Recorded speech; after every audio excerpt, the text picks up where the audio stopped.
বাচ্চাদের ঝটপট নাস্তায় একটি ডিমই যথেষ্ট। 1 কাপ সুজির সাথে যদি একটি ডিম দিয়ে দেন তাহলে কিন্তু তৈরি হবে এত মজার তুলতুলে নরম এই নাস্তাটি। এই নাস্তা শুধু দেখতেই সুন্দর না, খেতে ভীষণ মজার। চাইলে কিন্তু আপনি মিষ্টি ছাড়া মিষ্টি যে কোনো ভাবে বানাতে পারেন। অনেকে আমরা মিষ্টি পিঠাটা খেতে চাই না, তো এখন যেহেতু শীতকাল চাইলে কিন্তু ঝাল ঝাল পিঠাও বানিয়ে খেতে পারেন। আমি আজকে যে প্রসেসে দেখিয়ে দিব, চাইলে আপনি মিষ্টি ঝাল যেটা মনে চায় সেটা করে তৈরি করতে পারবেন এই ঝটপট নাস্তাটি। এটা তুলতুলে নরম হয়, সেক্ষেত্রে মুরব্বীরাও কিন্তু পছন্দ করে খাবে। আমার বাসায় তো আমার বাচ্চারা রোজ রোজ এটা খেতে চায়, সেজন্য আমি ঝটপট এই নাস্তাটি বানিয়ে ফেলি। এটা সারাদিন থাকে তুলুর মতো নরম আর স্পঞ্জি। এই নাস্তা বানানোর জন্য লাগবে আমার 1 কাপ পরিমাণ কাঁচা সুজি। অনেকেই জিজ্ঞেস করবেন সুজিটা কি টালা নাকি কাঁচা, তো কাঁচা সুজি লাগবে। সামান্য পরিমাণ লবণ দিয়ে দিচ্ছি। দিয়ে দিব এখানে 2 থেকে 3 টেবিল চামচ পরিমাণ চিনি। যেহেতু 1 কাপ পরিমাণ সুজি আছে সেই অনুপাতেই চিনি ব্যবহার করব। একটা ডিম দিয়ে দিচ্ছি। এখানে চিনির পরবর্তীতে চাইলে কিন্তু আপনারা ঝাল ঝাল করেও তৈরি করতে পারেন, কাঁচামরিচ কুচি দিতে পারেন।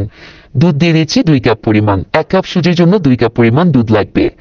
এখন খুব ভালোভাবে সুজিটাকে ফেটিয়ে নিব দুধ আর ডিমের সঙ্গে। এমনভাবে ফেটাতে হবে যাতে করে সুজিটা অনেক নরম হয়ে যায় এবং মসৃণ হয় এই ব্যাটারটা। আমি একটা হ্যান্ড উইক্স ব্যবহার করছি, চাইলে কাঁটা চামচ দিয়েও এই কাজটা করা যাবে। ডিম দেওয়ার কারণে কালারটা চেঞ্জ হয়ে গেল, খুব সুন্দরভাবে কিন্তু মসৃণ হয়েছে। এখন এর মধ্যে আমি 2 টেবিল চামচ পরিমাণ আটা দিয়ে দিচ্ছি।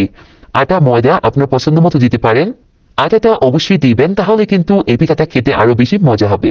এটার ঘনত্বটা দেখতেই পাচ্ছেন, এটা কিন্তু চিতই পিঠা যেমনটা বানাই সে ব্যাটারের মতো হয়েছে আর খুব সুন্দর মসৃণ হয়েছে। এবার আমি পিঠাগুলো তৈরি করে দিব। একে একে করে সবগুলো পিঠা শেপ দিয়ে দিচ্ছি। আমি যেভাবে দিচ্ছি আপনারা চাইলে কিন্তু একটা বড় ছড়ানো কড়াইয়ের মধ্যে এভাবে দিতে পারেন বা একটা একটা করেও বানাতে পারেন। অনেকেই বলবেন এটা প্লেন কেকের মতোই দেখতে পিছনের সাইডটা, কিন্তু না, এটা চিতই পিঠার মতো খেতে। এত তুলতুলে নরম হয়। চাইলে কিন্তু আপনারা এটা শুটকির ভর্তা দিয়ে খেতে পারেন, গরুর গোশত দিয়ে খেতে পারেন, পছন্দ মতো। আর যদি আমার মতো চিনি মিশিয়ে খেতে চান, বাচ্চাদের জন্য বানান, তাহলে একটু চিনি দিয়ে মিষ্টি পিঠাটাও খেতে পারেন। আমি তো এটা চায়ের সাথে খাই, খুবই ভালো লাগে খেতে।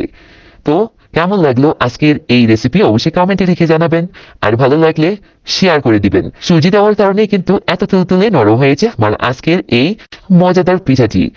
তো আজকের মতো বিদায়, সবাই ভালো থাকুন, আবারও দেখা হবে নতুন রেসিপির সাথে।